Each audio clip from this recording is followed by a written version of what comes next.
Voilà, mesdames et messieurs, je vous dis une fois de plus encore merci. Merci énormément pour votre fidélité.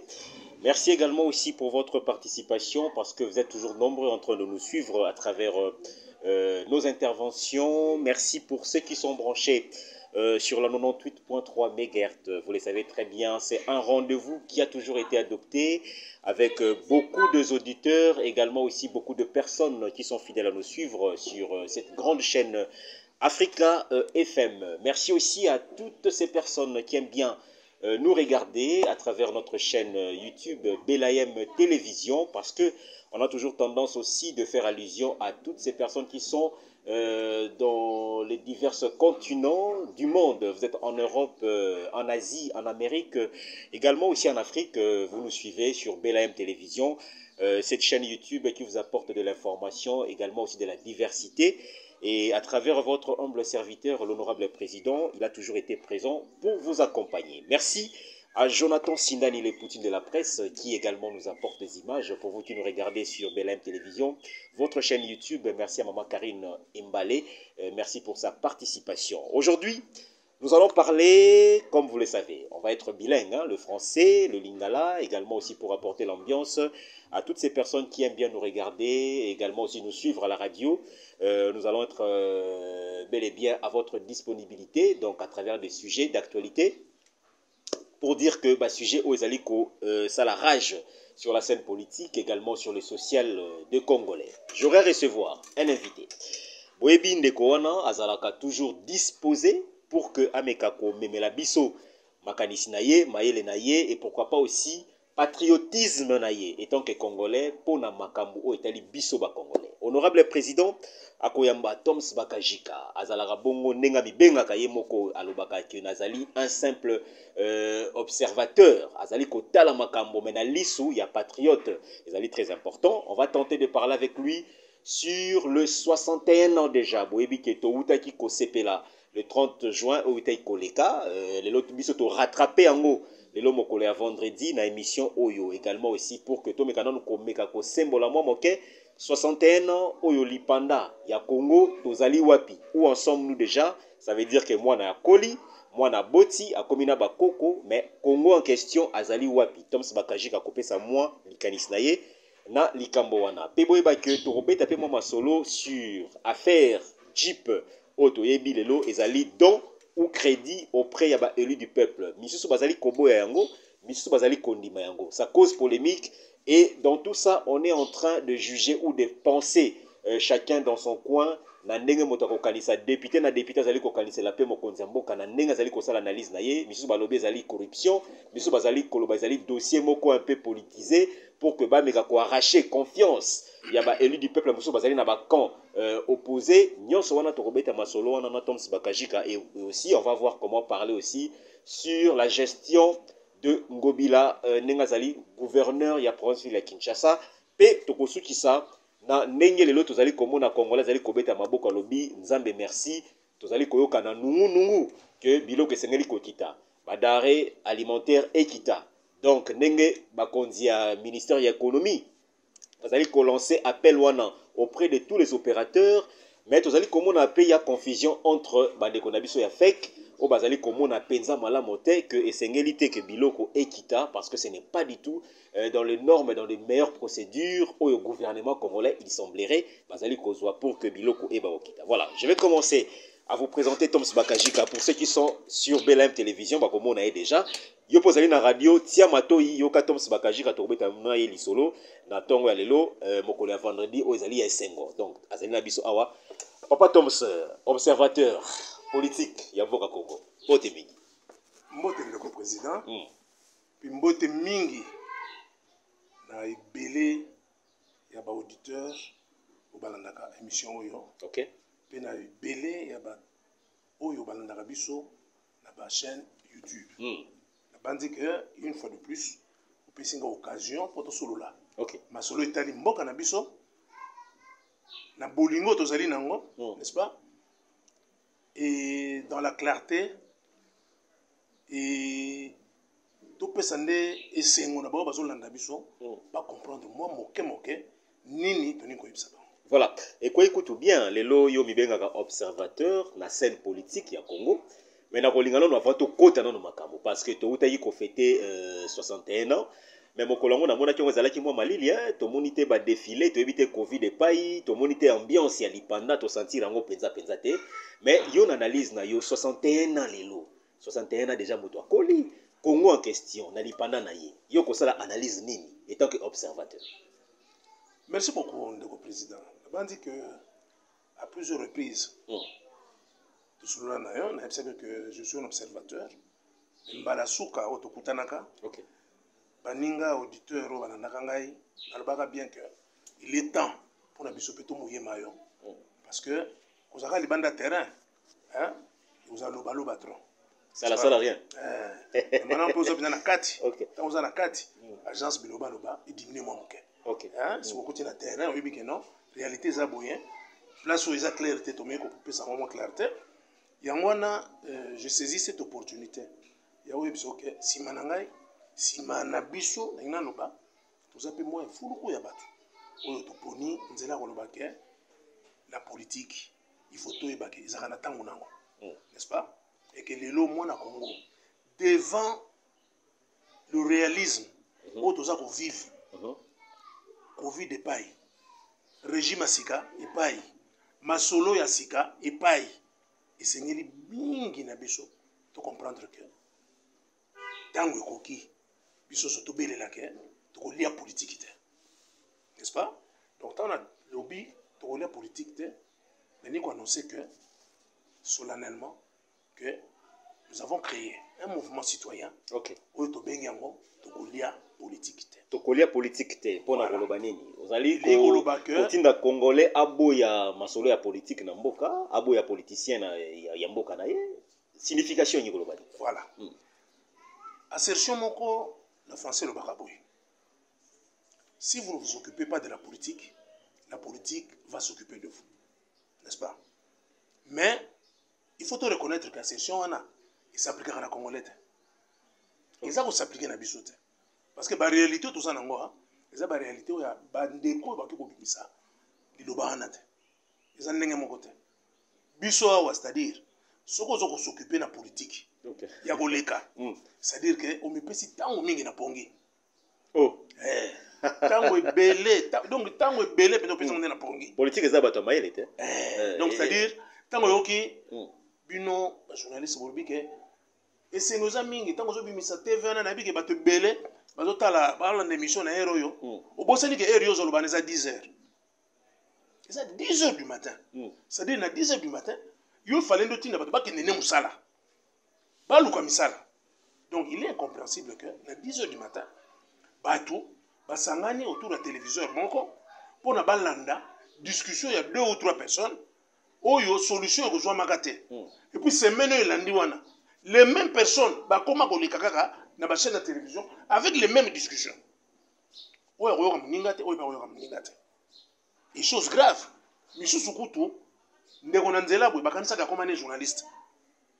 Nzoko journaliste. Ko sotaka na ba chaîne, ba tellement que ba moni na télévision trop, bakanisa ka journaliste. Nzoko na zane journaliste. Quand musu pas profiter, mutu moko zo leka, akumbia ofele. Akanisa ka journaliste. Nzoko ande ko chaka ba bruit na bitu ya batu. Nalobi yango pona nini? Parce que tu as masolo ya 61 ans. OK. Il y a indépendance ya mboka na biso. Très bien. La bande ndengo lobi yango na ezalaki dans la morosité.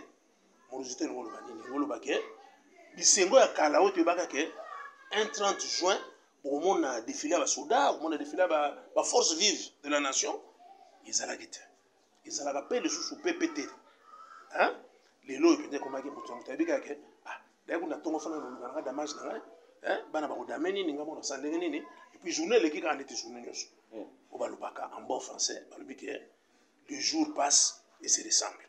Très bien. Donc on ko banga ke congolais akoma ko vivre ndengwana donc les jours passent et se ressemble alors que mi konyo se rayengate lundi faza lundi mercredi peut faza mercredi mais ceux qui tous les jours ko mi ka ndenge mo hein do bolamuki allez ba politicien balobaki nini bolali balobaki nini te ndenge wana te mon frère 61 ans oyo esengeli elamusa biso na pongi. C'est-à-dire, à cause des politiciens. Ça, je ne mâche pas les mots. Toujours qui va difficulté déjà après l'indépendance. C'est à cause des politiciens. Ba ruse na bango. Ba intrigue na bango. Que Patrice Lumumba akutana na liwa.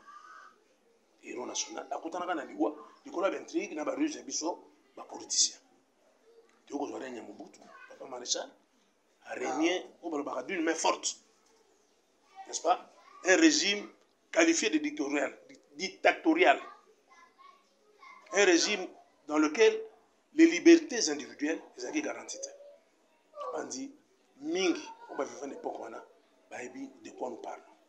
Donc, ce qui est en combat, vous avez kala les lois comme un air. Donc, ce qui est bête de solo, en tout cas, faut y aller que awa, il faut que vous bangiez ça. Basar moana, ce qui est en combat, non, awa keba. Donc, il y a un régime en anti. Tu es bien déngéni, régime asilaki. Donc, il y a un remplaçant par conglomérat et AFDL. On a dit que les gens ont un mouvement de politiciens. Ils ont toujours pouvoir, comme ça, ils ont régner dans le temps. Ils ont une idée, mais le régime a créé une prédation et belé. Quand on joue la prédation, il y a bende ilika kimingi. Ma B, c'est-à-dire on s'est moins occupé de la population. On doit s'occuper de la bonheur de la personnel.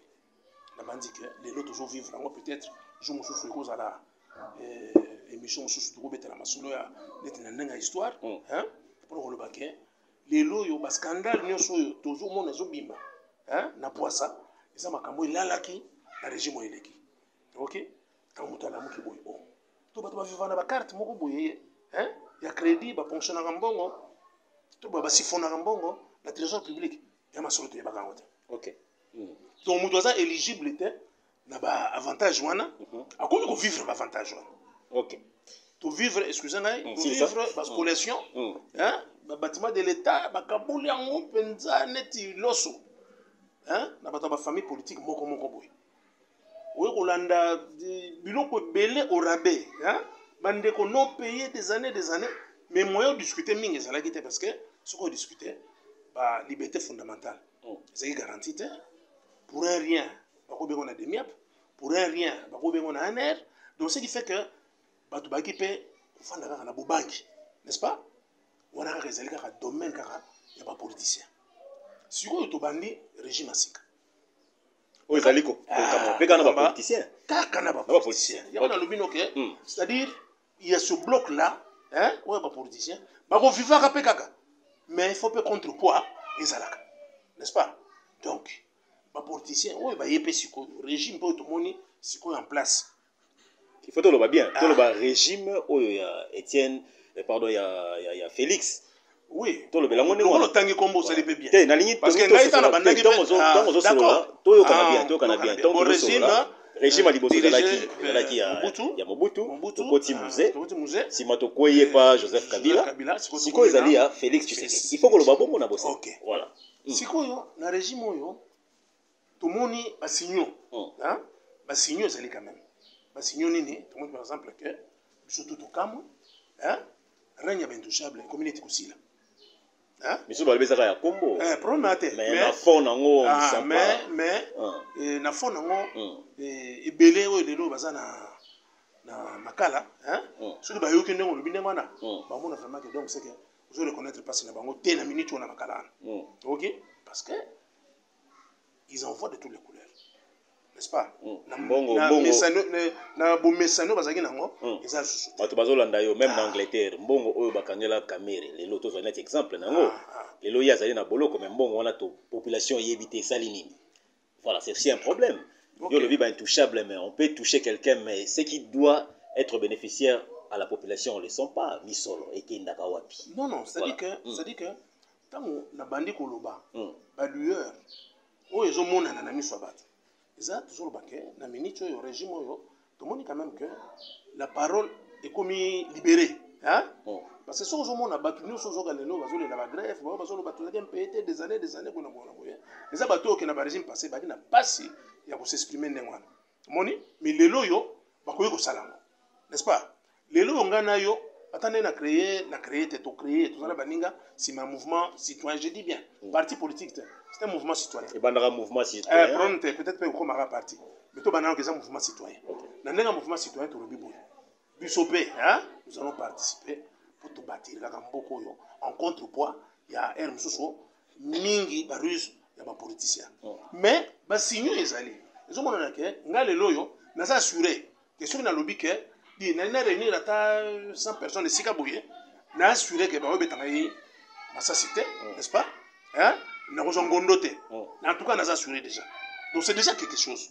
lelo oyo il est difficile oka moto azobanga ke ono bakanga na demiap ekomi mwa pasi lelo oza mwa difficile babiloko oyo tobangelaka mingi na régime passé yo kovivre yango surtout eloko tozobenga neti balibertés individuelles parce que baliberté individuelle ezali très très importante pardon parce que soki ozangi yango ezaka neti ke donc bapekisinga nyonso eloko natikeli yango eza bandoto parce que ndoto moto akopekisa yango aza te donc na 61 ans totoleka nabandi ke ngonge beti sikoyo biso nyonso conscience na biso telemaka quand allons-nous penser à nous-mêmes population na biso quand est-ce biso moko tokopenser réellement sur bien-être na biso parce que il nous est difficile na minute oyo confiance moko ezala totale na bapoliticiens na biso parce que les politiciens ils sont dans le bloc et na babloc wana bakolinga jamais kobima na kati ya bloc wana te même moi azosala mabe olinga l'action ke azosala malamu. Je vous donne un exemple. Lelo yo comment on peut expliquer que mesure nette ya koloba ke biloko kitatalo mais c'est une mesure qui ne peut qu'être applaudie par tout le monde. Je voulais juste qu'on soit la moins introduction. Très bien. Comment est-ce que on lobby gratuité de l'enseignement gratuité de l'enseignement. Comment est-ce qu'il peut y avoir des gens qui s'opposer à ça? Ou comme toi, le bano qui a bandi français comme Oulaï.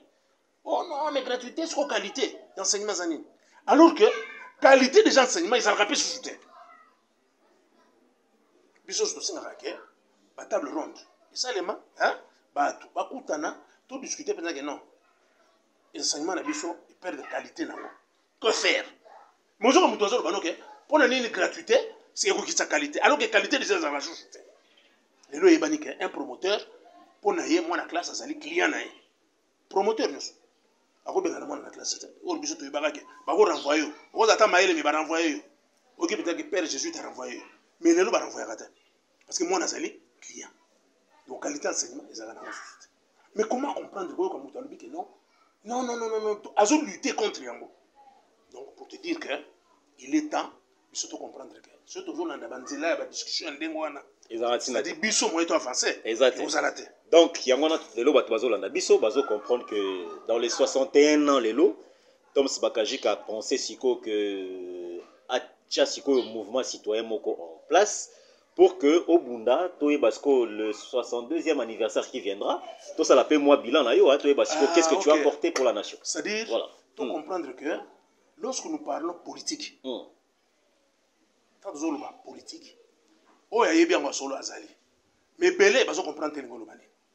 OK parce que soko fandi va régner na pouvoir tout au long ba yebi lo parce que soko fandi na ndako na yo yo fandi na ndako na yo ozolanda batu kuna bazo discuter que abino soki ngande na komi wana ozala bien soki ngam na komi wana ozala bien bon akomi wana pe omoni pe bien te soki yo gagner loni est-ce que tu as disposé kaka er no so to kaka oya ko yaka ono ngai nde na réfléchir madame oya ko yo nde ngane no réfléchir madame mais ça tombe mal aussi batu ba mona ke otie mouvement citoyen na yo pesi ko kombo to ko lia politique te ezali ko bungisa ba citoyen congolais na de to lobaka bazala un peu attentif na vie politique na bango okomisa bango lokola bato moko bakoma y réfléchir ba kipe politique te bakoma ba insensé quelque part aussi ezali moi connotation mo ezali ko compliquer mitu ba congolais ya on a solo pas en boy soki de boy politique to la nelani ni siko OK voilà dans le but que to boy politique mais to ko lia politique te c'est-à-dire ko lia politique ngo banini tant na onyo so fandi okanisi que concentration ne zaka kama politique wana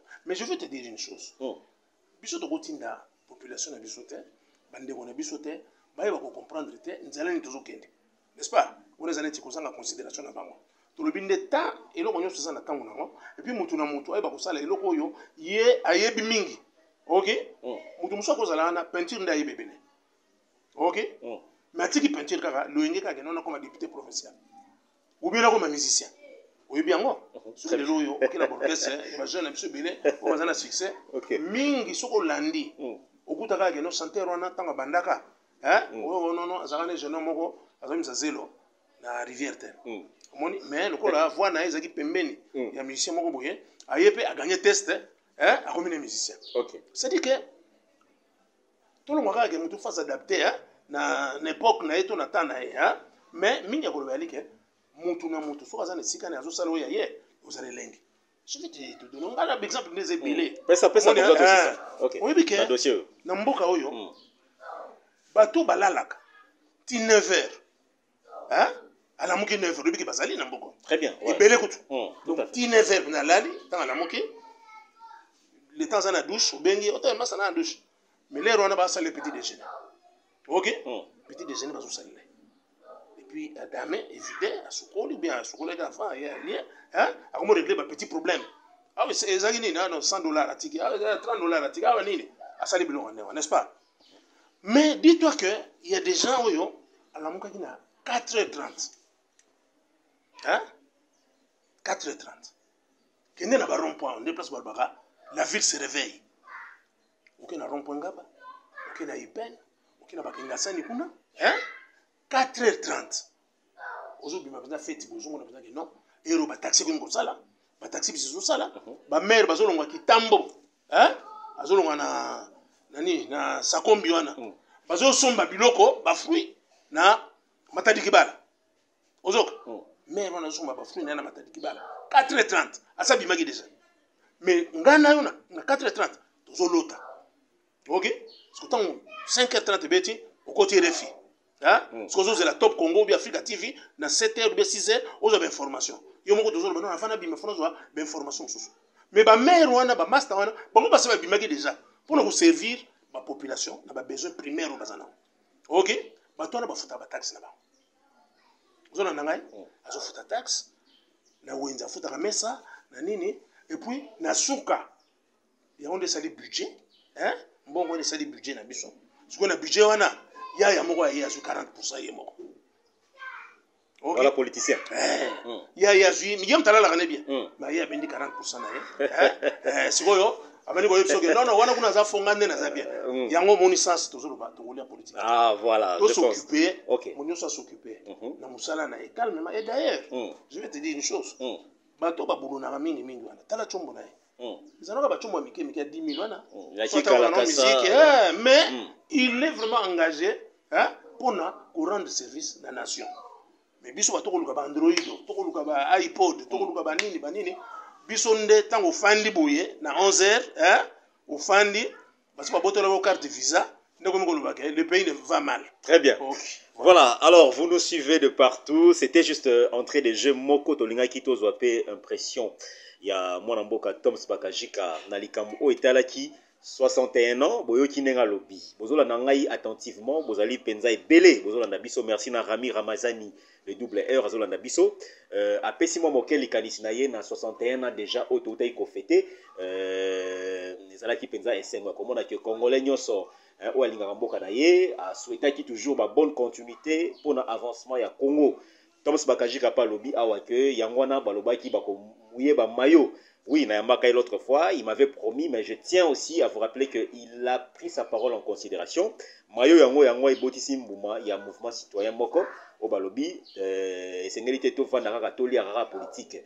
Motonyo so komi politicien, hein, attention aux alaka peintre, au loin qui peintre komi politicien. Tout le monde a commis parlementaire debout. Au moment la moto azali na coin, azali copier sa information. Il y a présidence, c'est comme si kuto sala kana kati ya présidence. Mais pourtant zala kunate.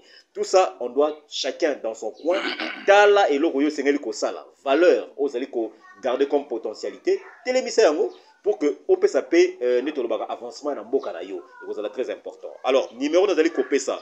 Pour naba point de vue nabino, c'est très important.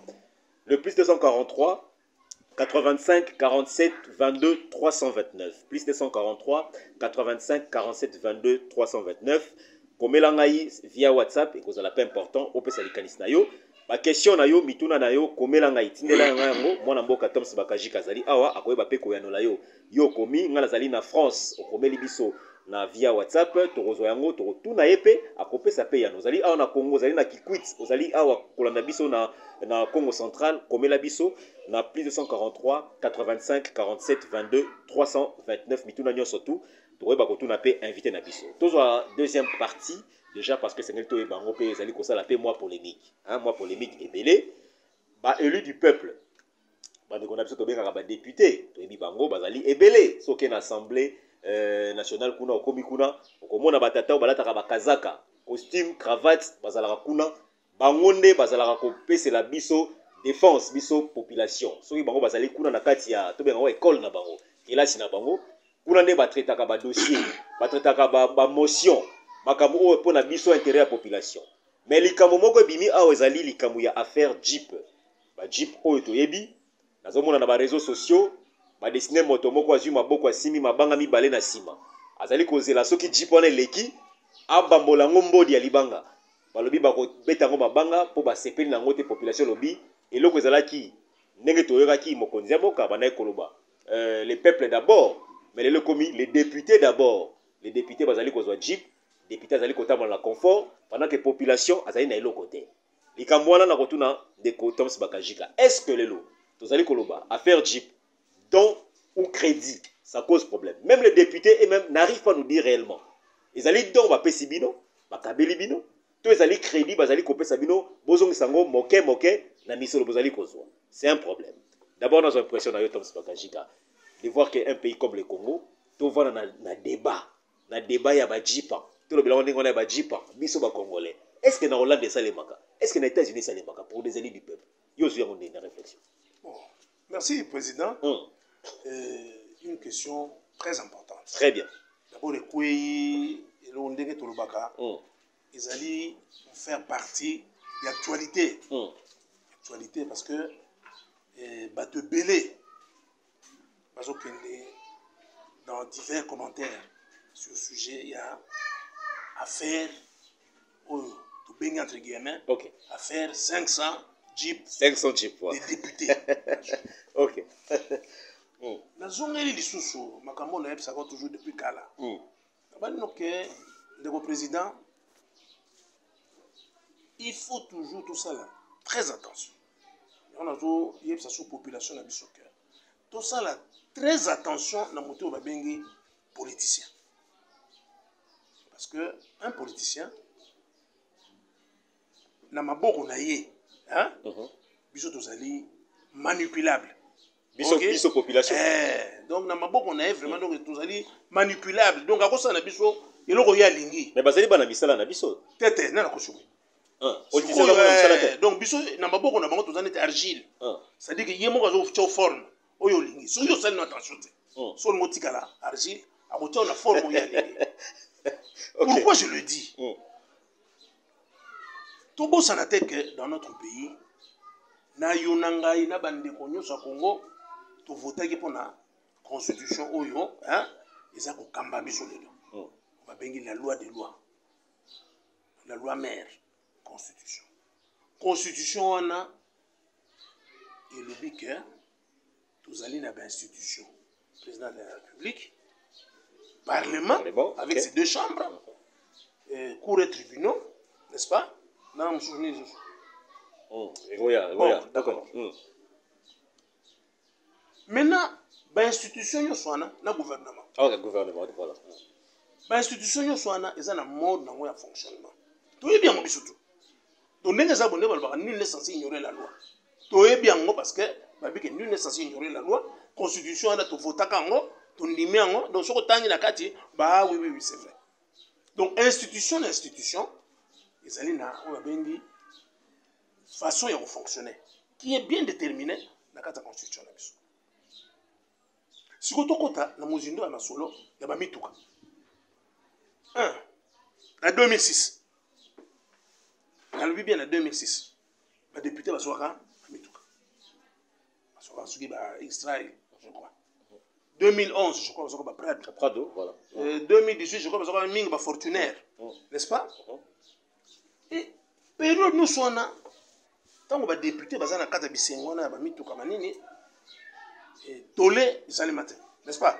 Tolé mon ganga ki ah mais bango bazozo mituka boye ambulance te nini te tikala ko ngota eleki nango na calme nyos. Pourquoi lelo alors que exercice on est salé salema bambula nyonso, pourquoi exercice on est lelo ils a posé problème, n'est-ce pas? On est ça. On a ligne pour vous là. Ce qui pour les alliés. Na bandi que tant on a expliqué hein. Mutu nyonso ko comprendre que voilà encore au tozongi le ko bengi manipulation ya ba politicien. Très bien. Voilà. Tant on attend que l'institution nous au Kana, je voudrais rappeler à tout le monde ici que ma professeur, je dis bien, ma professeur d'université, bango pe baswaka mituka. Baswaka mituka na bango. Hein? Baponela bango ba mituka moko boye. Ba Nissan moko ezali na ba porte bagage. Voilà. Bon, soko yebité au kansa peut-être que ils ont mituka oyo batokana ozwa ba na récolte hein? La récolte banguba. Yo expliquer biso bazwaki. Voilà. Comment on y ba forme mituka? Non, mais parce que pour le bac uniformité wana ils ont des bien té. So ezali choix ba professeur. So mutu na mutu. Bon, ce n'est pas problème. Mais to monaki bango bazui. Ba biloko bazwaki wana. Ebele gout. Toko koma ba médecin. OK. Ba médecin ba pesa bango na mituka. Bamusu bazwaka ba voiture na biso ba marque moko boye. Mais ba mususu chose grave. Bazwaka mituka moko ezali ba yas. Très bien. C'est-à-dire, il y a beaucoup de médecins à Kati, mais moi, tu as 10 places, il y a 10 chaises. Donc, au Mitouni, c'est pour nous malade. Donc, pour nous, on profitera. Moi, ici, à Bendi Pao. Nous avons un magistrat. C'est Rimoro, c'est un magistrat. C'est un marque, c'est un nyongo, c'est un mais, mingi babenga kango, ba force Nissan. C'est-à-dire que babisa on jeep moko tali bokanisi ça peut-être makasi après 6 mois kaboba ya mitrai.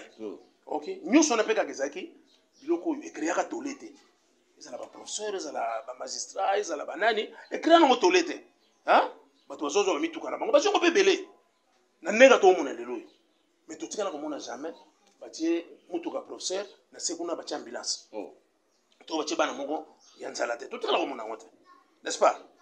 Maintenant la vérité c'est quoi? Vérité c'est que il faut tout le temps on a mutu na biso to mi bomba te ne balo baka tout ça voile besoin misu na biso te. Très bien.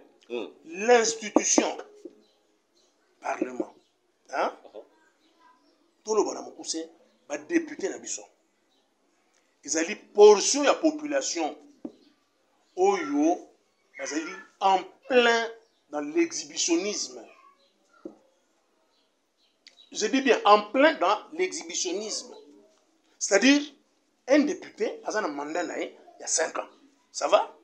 Un mandat il y a 5 ans. Donc pendant une législature, même en législature, pendant 5 années, Congolais nous sont dans les bandaboui. Ayebike, Moutoyo, dans 5 ans, ce qu'on a été à plus de 360 000 dollars. OK? Plus de 360 000 dollars.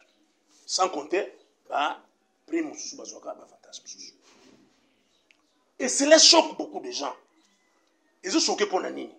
Parce que ils ont bandé à tout moment, n'est-ce pas? Mais que lobby, hein, peuple a monika, mais ndeko tozaki na yawa, yo na sa télémisi, il y a 3-4 niveaux. Ndeko tozalaki yawa, madame yo na komokende boy, makelele komina lopango na ernyos, hein?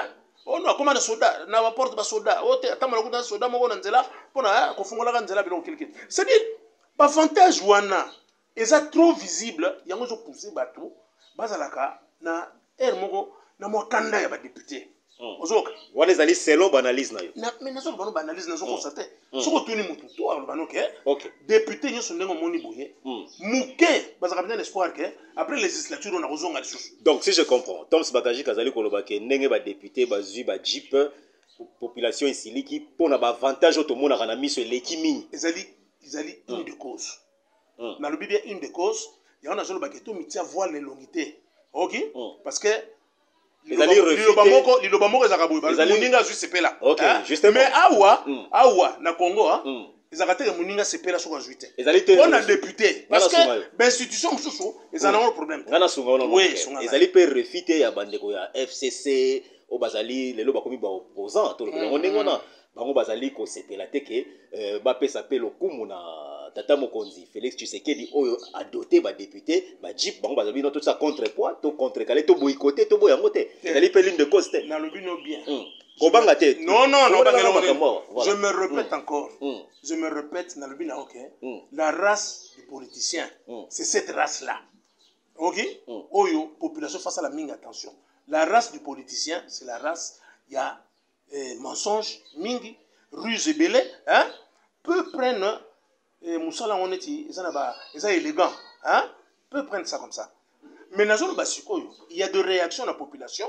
oh peut-être so bango ba député ba bien ngote to rappelaka bango moni exhibitionnisme na bango nde kumbi ba tolé modèle oyo OK parce que les loyo jamais koyoka mutu moko akene telemela prof moko parce que atongaki ndako na ye hein ya 3 niveaux azate mais pourquoi ça le maka na ba député parce que ba ebike ba ti pona ba ye momentanément et bazo sala musalo oyo bango balobelaka te ça va ba vanity lelo nous sommes bazali tolobi lelo oui tolobi que la règle nyo sur l'exception ça ngaka te mais yo zo lobela sens net kaka ke bazali ko lia nyoso oui mais attendez ndeko président dis-moi soko bani na 2006 ti lelo ba député boni bazonga soko kotana banale assemblée nationale on mona que c'est dans une proportion de 10% de so bazaki 500 peut-être 50 de bazonga 50 mais 450 ba kebana pourquoi ba renouveler ba confiance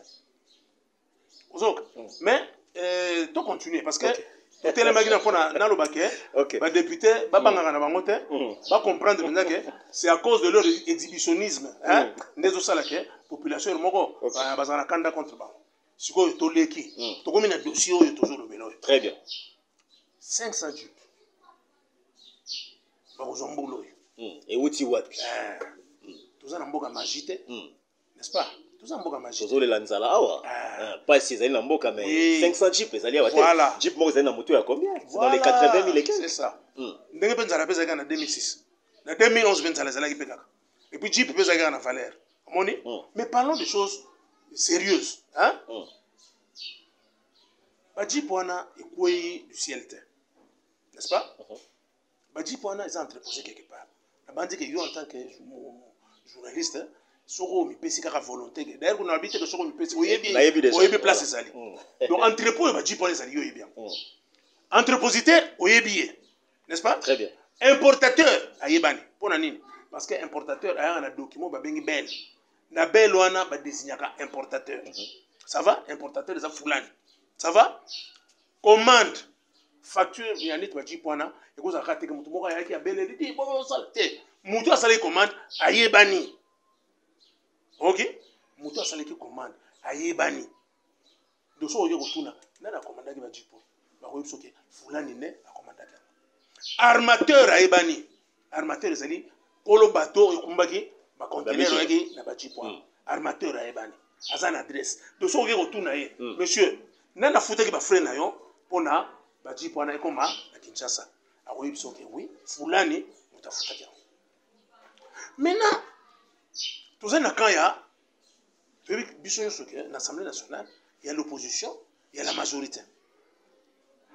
Est-ce que de quoi c'est l'opposition? À cause de limiter car le bagage non, tu connais la corruption, mutu tel mutapesi encore pour le bagage boye sans que akende dans le fond, sans que ayebisa biso. Les loyo tant IGF alobi que batu moko boye parce que ba carte sur des crédits sur des tout le monde a qui peut batu moko ba réagissaki biso to makambo na te to yebite ije fasaki na bimsi liste to moni liste bimi to tangi ba kom na oyo paswaki hein et puis makele na bato wana toujours comme soute bon suite à ba carte wana justice mo tayebi qu'est-ce qu'ils vont en faire mais comment est-ce que dans une affaire que tout le monde connaît hein une affaire que munyo so yebi est-ce que un député de l'opposition tous honnête mutuneti dans un exemple ndeko Ados Ndombasi apparemment moi ça la muka je crois apparemment na mona on dirait ça un monsieur qui parle bien. Je dis bien qu'il parle bien. On dirait Alobara bien. Comment est-ce que quelqu'un qui paraît si instruit a coqué Kozanga quoi que la population que non, Tozobo et Lokoyo, voici ma preuve. Bon, on ne peut pas tout étaler. Non, non, mais comment les Camboyo, ils ont les Camboyo Mounene. Comment ils ont le baquet? Comme parce que commande ils allaient Fulani. Est-ce que quand on a Fulani, on ne peut pas tout étaler? Bon, quelque part, moi je vais peut-être. Ceux qui aboyent, bien ceux qui cliquent moi, ils sont libres. Ils allaient le forcer. Mais Boyo Kapé Bango, le vrai motif. Il y a, apparemment, on dirait Tozoyo Kapé Bango, quelque part. Hein. Mais il y a un refus dans Bango. Il y a un azor ok. Nazo ok. Moto muso ko bani kambo juste nambebo. Hein? Moto alo nambebo. Yo kanisi nalbino entre nous. Yo kanisi bezaki mingi wana baza kuna na assemblée nationale. Donc à kepe nanda ko yebise madame na yeke. Jipona na boya. Puis madame na lobi te boya. Hein? Mais là c'est que lobby ba ko benga même famille ma réunion de famille. On yebise que non zo ebende. Il y a aussi un problème parce que le problème bazali commis na mais bazali piège. Ma PC biso Jeep loco là-dedans, bon kabeli biso et où c'est pas Moutou ou bien où c'est une institution XY ou encore ba Jeep wana ezali crédit. OK. Mais voilà, c'est un problème aussi. Toyoki ba langage différent. OK. Ngana landaki ndeko honorable Eliezer. Eliezer Tambo. Eliezer alobi que non, ba Jeep wana eza biloko crédit ba bisaki biso. Eza na mbongo na biso nde tokofuta. Mutu nyosa bwanya ayebi que quelqu'un qui pèse $360,000 banque atamoko ko pimine crédit. Azala ba mbele député à Osala. Il faut à la base naie, il faut abimisa biso le pays. Pas bimisa répéter. Donc wana ko tikana. Donc ça dit que banquier atala ka teke base za habité. Banquier atala ka monsieur skaza ko peser mbongo azana ngo ska ko futa akozo msalanga on intérêt un point. Mais sikoyo c'est autour du flou. Hein? Moi j'aurais voulu que motomoka leki après la réponse, les deux questions. Hein? Les deux questions seulement. Un, qui a passé la commande? Qui a passé la commande? Qui a passé la commande? Ok. Deux, qui a payé cette commande-là? Oh. Ok. Oui. Pour passer, ça ne suffit pas. Il faut avoir payé. Hein? Si on a foutu en espèce là, nous. Tu as dit que non, c'est 26 millions. Hein? Si on a foutu que non, non, on a nous ndam. Mais il y a un ni le bunga. Banka bomba kabilo kote. Banka bomba. Et en plus, ceux qui députés ont dit que non, nous avons enquêté sur le Cambou. Nous avons pu mélanger ça. Très bien. Et puis, on a même atteint la maille, par exemple, la caméra cachée. Aujourd'hui, on a des documents. Oui, les réseaux sociaux, est-ce que les réseaux sociaux sont les réseaux sociaux sont les hein? Et là, tout est bimaka. L'être va commis à 10h, à 12h et bimi. Bon, yo sommes les réseaux sociaux, on a facture, il y a concessionnaire. On a facture, il y a importateur. Voilà ce que vous allez s'adresser à Banani. Non, non, voilà. Je m'adresse. Non, quand tu donnes des motifs que bon, là, que ça bisse au bout, ça va. Vous allez colober na banane. Vous allez observateur. Les politiciens congolais, à cause de biso neti argile, ils sont malléables dans ma boque na ye. Il y a zoka sagaro lamba biso nenga lingi. Parce que ceux qui ont accueilli à lobby, voilà, bazo somba ba jeep yango, bazo kabela ba jeep yango yo, mais tala bana, bazo kufana nzala, tala koto, hôpital en ambulance. Mais à lobby on sur quelle base? Il faut quand même qu'il y ait une base, non? Hein? Il faut qu'il y ait quelqu'un qui doit payer la forfaiture moroboy. On parle de corruption. Ce qui est corruption, c'est qu'il y a eu un corrupteur et un corrompu, n'est-ce pas? Et devant la justice, il faudrait bien que Batouana passe devant la justice, comme ça tu vas avec exactitude que nana bimisa kimbongo nana korompa ki moninga, n'est-ce pas? Mais pourquoi élément wana ezate? On est dans un flou. Ozok yango zoka ke ba oyo bazolo ba makama crédit ba bazolo ba te to kozwango te ezali lokwa corruption ba ba lobi boye. Mais dans tout cela oyo komami na papier on va que les écrits restent, les paroles s'envolent ezate. Est-ce que député Ouazali na camp XY il faut respecter ordre et autorité morale naie? Dans la situation parce que apparemment, je dis bien entre guillemets, apparemment, il semblerait que d'autres députés basali sous l'autorité morale là-bas. Est-ce que ça sera faisable aussi? Bon, la norme organisation politique, quand tu as organisation politique, tu as basali na mode de fonctionnement là-bas. Pour l'ordre des pas il faut que autorité morale après ça non à vie n'est-ce pas? D'abord terme autorité morale a dit que tout cela non n'est-ce pas? OK. Donc mais tout dit mango ça le baquet ils rappellent ndengwana ah ouais ça va ba to comment autorité morale soit mais Au-delà de ça, Ok. au-delà de ça, il y a des députés, oyo, bazarana libre arbitre en eux, hein. Alors, peut-être un gars, il n'a pas de problème de local. Et d'ailleurs, parce que les noms m'échappent, na tanga qui peut comment ba député musu ba bitete, hein. On a la distraction, on a na jip na. Ok, on se trouve à la TV, on peut bien arbitrer. De se déplacera difficilement. Je ne vois pas pourquoi Fona Boyango, d'autant plus que les Obima, mais en fait, la polémique, on a dit que la polémique doit cesser. Doit cesser comment? Pardonner un conseil. Ok. Au conseil, il est bichot, dans le cadre de la politique, toujours c'est là, on continuer à quel niveau Bazali va cesser Bizali Liwana et on somme là collaborateurs, hein? Et là on est dit, bah mi tout kana, où ils allaient uniforme, ils ont bien été. Et chokaka batu mususu. Moni, comme pe chokaka batu mingi, parce que bah on peut s'en combo. Ah wana ni jeep, azara jeep pour député. On moni hein, ce n'est pas bon, hein?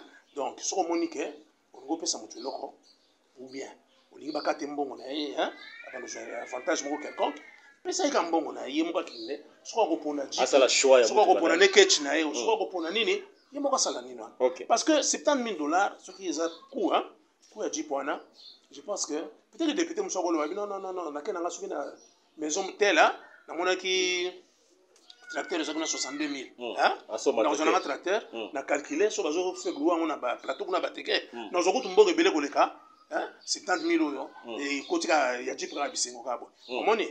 Donc, on sait que pour éviter la polémique à modèle, hein, ils ont tombé comme un cheveu dans la soupe. Hein, alors que, l'élément, il y a appréciation, ils ont dit, ils ont zanga. Oh, biso tozo senga saka ke bola kise biso l'élément bozana ngo pour to ba yero na to ba ko bela mutuana o sagelo wana ke non vous avez mal agi.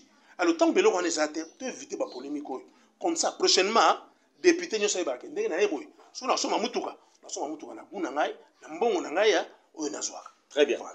Bon, moi je veux qu'on va finir ce dossier, mais nous avons un éclaircissement parce que nous avons observateur, il y a Thomas Bakajika, ils allaient à un pied dedans, un pied dehors. Hein, on dirait, bon, vous allez au bang à Koloba, parce qu'il n'y a pas de fumée sans feu.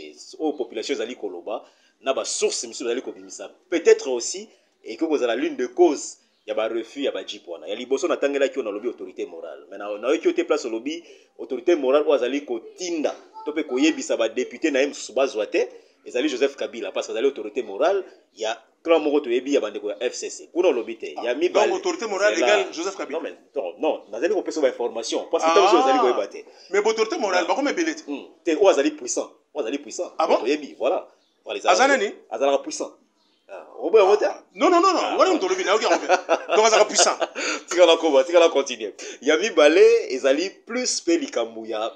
Comme il moi défi moko boye to yebi ke lelo Félix Tshisekedi na ba député à Union Sacrée ata mon côté à Union Sacrée à boyi na ata mon côté bango so bazali ko appuyer que tozo ba jipwana ils allaient pour na bien na biso ils allaient à crédit on va remettre on va rembourser mais so tali ba député miso bazali en dehors ya Union Sacrée bango bazali ko boya rivalité wana quand o boyi quand o endimi et ça la moi polémique et ça la moi buzz neto lobaka awana mboka na biso Congo mais makambo na nyoso tu yo zali ko lobela ngote population paye moko ils allaient s'épeler il y a comme on que même si nègre tous allaient koyoka na basource mususu que moi na mboka Félix Tshisekedi mutu a doté bango yango mais population allaient s'épeler ba bimo konza mboka fallait banana na makambo ya mike kolia na biso moi makambo mususu allaient primordial pour le social du Congolais il fallait même pas équiper ba député parce que ce n'est pas important maintenant nous on a tous cause allaient komona est-ce que Tom Bakajika on ne peut pas bannir ce soir de mitukato kata yango bazouate chaque député a débrouillé na ndenge na ye ou encore trouver un mécanisme pour éviter ces polémiques. Oui, effectivement, c'est-à-dire que il n'y a pas de fumée sans feu. Très bien. N'est-ce pas? Alors, on a justement que fumer en est bimarate. Hein? Il faut que moto pèse à la tête. N'est-ce pas? Alors, pour la moto en est à la tête, il s'engage et transparence c'est ça. Hein? Transparence. C'est-à-dire que quand tu es convaincu, qu'effectivement, les cambo est salement qui mouton sala qui yeyo. Hein? Mouton sala qui les cambo est yé tel. Et puis c'est à moi qui vient. Ok? Parce que même si mouton a singé pardon, beaucoup comprendront. Mais, on a déplorer. Parce que, souvenez-vous, émission Moko Salaki. D'abord, il n'y a aucun. gouvernement ya biso sikoyo oyo tozobenga les warriors nabaki na ok bato ya liboso fo bazala sévère nango za biso eza bango voilà nayebisaki biso population lelo ça oza na kati ya te mais nayebisaki aujourd'hui na biso tosalaka nabaki na ok toki otikela biso moko nabaki na ok toza d'accord natunaka yo ozalaka ya lamuka okima ngai natuna ozalaka ya PPRD okima ngai UDPS okima ngai mais lelo nalobi biso nayoki mona biso ebimi mpa na yo bino bagouvernement ya warriors bino union sacrée nalobi boye le gouvernement de Warriors aujourd'hui, c'est le gouvernement. Non, attendez. C'est le gouvernement actuel où ils ont conduire les affaires courantes. Mais moi, c'est là. Biso, c'est-à-dire biso population. Ah, papa. Mais est-ce que bon, gouvernement là, est-ce que non, est-ce que le gouvernement là, il s'occupe de la maillot, mais n'alubino bien que. Est-ce que ngai na lobi na ok non voilà gouvernement oyo ils a vraiment sain bolingango et totalement non même les missions suka to salaki na ba kino ke bato liboso fo baza la sévère na gouvernement ils a biso biso population faut biso wana faut to zande sévère totika tout monde a ma sécurité OK je vois mal que un gouvernement engagé pour lutter contre la corruption hein et se retrouver na kata ba scandale modèle ya ba jeep net corruption et tout voilà parce que ba jeep ça na première facteur tout le monde na la terrain hein pour na venir ba député mais na lingi seulement comprendre que conclusion il y a tout à l'heure le bagage voilà finalement ba pesa ka ba tona ba biloko wana te ko ça la malamu comme ça qui mieux paix social ezala au lieu que tout ba tika na kata doute omoni hein bato pour na tika doute il faut que mutu na mutu zo mbongo ne atazu combien ils ont peut-être libako na OK